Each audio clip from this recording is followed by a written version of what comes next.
안녕하세요. 15번째 깃발 강의를 시작하도록 하겠습니다. 오늘의 깃발은 세 가지입니다. 믿음, 소망, 사랑인데요. 첫 번째, 믿음부터 시작해 보도록 하겠습니다. 믿음하면 성경에서 히브리서 11장을 빼놓을 수가 없을 것 같은데요. 앞으로 여러분 히브리서 11장은 믿음장이라고 기억하시면 되겠습니다. 1절부터 굉장히 명쾌한 설명이 나옵니다. 제가 읽어드리겠습니다. 믿음은 우리가 바라는 것들에 대해서 확신하는 것입니다. 또한 보이지는 않지만 그것이 사실임을 아는 것입니다. 보이지는 않지만 그것이 사실임을 아는 것입니다. 라고 하는 것이 믿음의 굉장히 선명한 설명이라고 생각합니다. 여러분, 예수님께서 이 땅에 오셨습니다. 우리가 볼 수는 없지만 그분이 오셨다라고 하는 것을 우리가 사실로 아는 것. 예수님 십자가에 죽으시고 다시 부활하셔서 지금 승천하셔 예수님이 하나님 곁에 계시다라고 하는 것. 그리고 그 예수님께서 우리와 오늘 지금 이 순간에도 함께 계신다라고 하는 것을 우리가 사실로 아는 것이 믿음이다라고 하는 것. 더 나아가서 이 첫 번째 문장을 보면 믿음은 우리가 바라는 것들에 대해서 확신하는 것이다 라고 하는 것.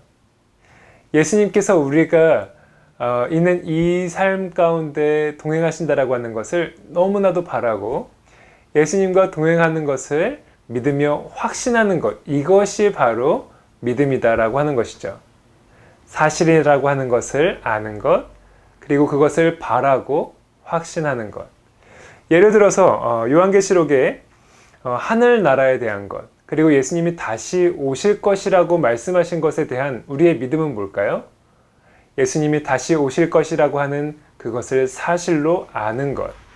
그리고 다시 오실 주님을 바라고 기다리며 확신하는 것. 이것이 바로 믿음입니다. 네, 이런 믿음을 갖고 사는 사람들의 삶은 달라지게 되어 있습니다. 예수님을 믿는 사람은 예수님과 동행하기 때문에 그 삶이 이전과 다를 수밖에 없고 그렇게 동행하지 않는 분들과 다를 수밖에 없겠죠. 네, 그래서 그 믿는 사람들의 삶에 대한 체크리스트를 뽑아본 말씀이 바로 야고보서입니다. 야고보서에 보면 믿는 사람의 삶은 이렇다, 믿는 사람은 이럴 수밖에 없다라고 하는 여러 가지 구절이 나오는데요. 2장 17절에 보면 행동이 따르지 않는 믿음은 죽은 믿음이다 라고 굉장히 강하게 그리고 선명하게 표현해 놓은 문장 또한 있습니다. 네, 믿음에는 행함이 따르는데 그것을 통해서 완전한 믿음이 된다. 그리고 2장 22절은 아브라함의 믿음의 결단이, 그 결단이 행동으로 이어져서 그의 삶이 앞으로 나아가는 것, 이것이 그의 온전하고 완전한 믿음에 이르게 한다라고 하는 것이죠. 여러분, 예수님을 믿는 사람은 예수님을 믿기 때문에 할 수밖에 없는 행동이 있고, 그리고 성령님이 내 안에 말씀하시기 때문에 결심할 수밖에 없는 삶이 있는 것이죠. 여러분, 믿음이라고 하는 것은 히브리서에 나온 것처럼 우리가 사실로 아는 것, 그리고 바라고 확신하는 것, 그리고 그렇기 때문에 내 삶의 하루하루의 행동이 변화되는 것, 삶이 따라가는 것, 이것이 통틀어서 믿음이라고 이해하시면 되겠습니다. 두 번째 깃발은 소망입니다. 구약을 우리가 잠깐 돌아본다면 창세기부터 그리고 말라기 마지막 구약의 그 선지자까지 메시아를 기다립니다. 메시아가 소망입니다. 죄된 세상 가운데 그리고 포로 생활하면서 그리고 다시 예루살렘으로 돌아와서 메시아를 기다립니다. 그 메시아이신 예수님이 오셨어요. 그렇다면 우리의 소망은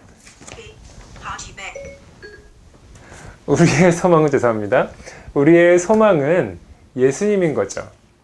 그리고 예수님께서 다스리시는 하늘나라, 우리가 앞으로 가게 될 그 하늘나라가 바로 우리의 소망인 것입니다.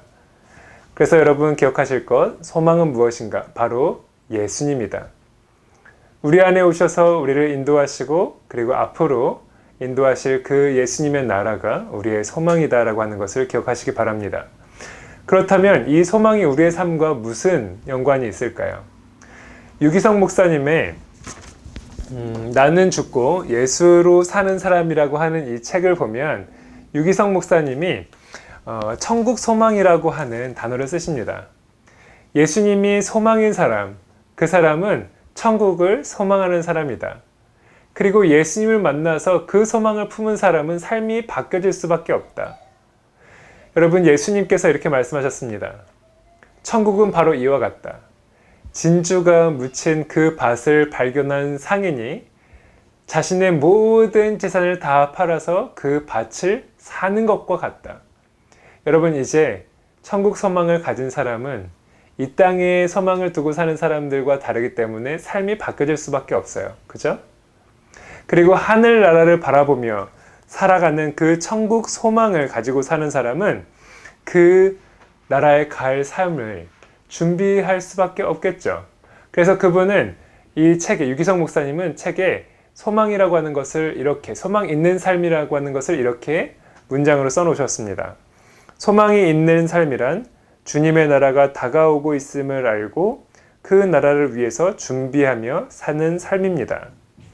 네, 소망이신 예수 그리스도와 여러분 동행하는 삶을 살아가시길 바랍니다. 그리고 그분이 인도하고, 그리고 그분이 너 이 나라에 소망을 두고 살아야 돼 라고 하는 그 하늘나라를 마음에 품으시고 그 하늘나라를 갈 것을 준비하는 삶 살아가시길, 소망 있는 삶을 살아가시길 주님의 이름으로 축복합니다. 여러분, 이 통독이 그런 거예요. 그리고 이 통독을 하고 나서 하나님의 말씀을 사랑하고 이 성경 산맥에 이어지는 복음의 능선을 주님과 함께 걸어가는 것이 바로 소망 있는 삶입니다. 세 번째 깃발은 사랑입니다. 고린도전서 13장에 보면 사랑에 대한 설명이 굉장히 풍성하게 나옵니다. 그래서 고린도전서 13장도 사랑장이라고 불립니다. 여러분, 그 안에 보면 믿음과 소망과 사랑이 있는데 제일은 사랑이라고 이야기해요. 여러분, 우리가 하나님의 자녀로 살아갈 때 이 사랑에 대한 메시지가 굉장히 명확하고 그리고 계속 이어져야 합니다. 그리고 주님께서 주시는 사랑에 대한 메시지를 여러분 사모하셔서 매일마다 그것을 찾는 여러분 되시기를 바랍니다. 고린도전서 13장에 있는 내용뿐만이 아니라 여러분 사도행전 이후부터 요한계시록까지 나오는 모든 말씀들은 서신으로 되어 있습니다. 편지로 되어 있어요. 그래서 우리가 어떻게 보면 지금 계속 사랑을 받고 있어요. 왜냐하면 편지라고 하는 것이 누군가를 아끼고 사랑해서 그에게 마음을 전하는 것이죠. 어떤 마음을 전하나요? 사랑하는 마음을 전하죠.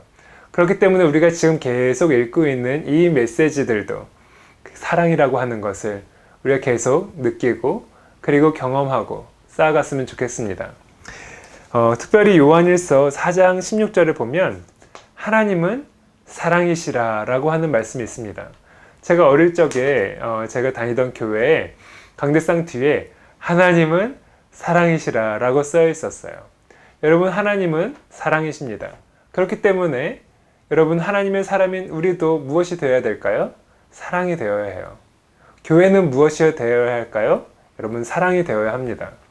어떻게 보면 불가능해 보이고 어떻게 보면 이 전보다도 더 어려운 숙제이긴 하지만 여러분, 우리의 꿈이 하나님이 사랑이신 것처럼 내가 사랑이 되고자, 그리고 교회가 사랑이 되고자 하는 것, 여러분, 그것이 되어야 된다고 생각합니다. 요한계시록에 보면 예수님께서 우리를 어떻게 사랑하시는지에 대한 그런 어떻게 보면 그려볼 수 있는 이미지가 될 수 있는 말씀이 있는데요. 요한계시록 21장 4절 말씀입니다. 읽어드리겠습니다. 그들의 눈에서 모든 눈물을 닦아주실 것이다. 이제는 죽음도 슬픔도 울음도 아픔도 없으며 모든 옛것들이 다 사라질 것이다. 네, 요한계시록에 보면 이 말씀을 통해 예수님이 우리를 어떻게 사랑하실 것이다 라고 하는 것을 또한 굉장히 드라마틱하게 써놓으셨습니다. 여러분, 모든 눈물을 닦아주실 예수님의 사랑을 느껴보시길 바랍니다. 여러분, 많은 사람들 앞에서 예수님의 사람이기 때문에 또한 예수님을 따라 걸어가는 사람이기 때문에 내가 핍박과 조롱을 받는다면 여러분, 예수님은 그날에 여러분의 모든 눈물을 기억하시고 닦아주실 것입니다. 그리고 여러분 혼자 있을 때, 홀로 있을 때 두려움과 그리고 외로움 가운데 눈물을 흘리실 때가 있다면 여러분, 예수님께서 그날이 오면 똑같이 여러분의 모든 눈물을 닦아주실 것입니다. 여러분, 이렇게 기억하시고 그리고 그 마음을 잊지 않으시고 다 닦아주시며 그리고 헤아려 주신다라고 하는 그 예수님을 여러분 기억하시고 누군가에게 사랑을 베풀어야 한다면 그렇게 해보시길 바랍니다. 기억하시고 그리고 잊지 않고 찾아가 눈물을 닦아주는 그 모습이 여러분이 믿지 않는 분에게, 또한 여러분이 누군가를 위로하고 깨어진 마음을 회복시켜야 할 때 본으로 삼으시고 모델로 삼으시고 한번 해보시기를 바랍니다. 15번째 강의를 마쳤습니다. 처음에 시작할 때는 이런 날이 올까 생각했는데 이제 15번째 강의를 마치고 나니까 너무 많이 아쉽네요. 풍성한 말씀 가운데 추렸던 그 포인트들이 여러분에게 무언가 추억이 되었으면 하고요. 이렇게 시작된 성경을 사랑하는 그 마음이 앞으로도 계속 이어지기를 바라고 그리고 기도하고 계속 돕겠습니다.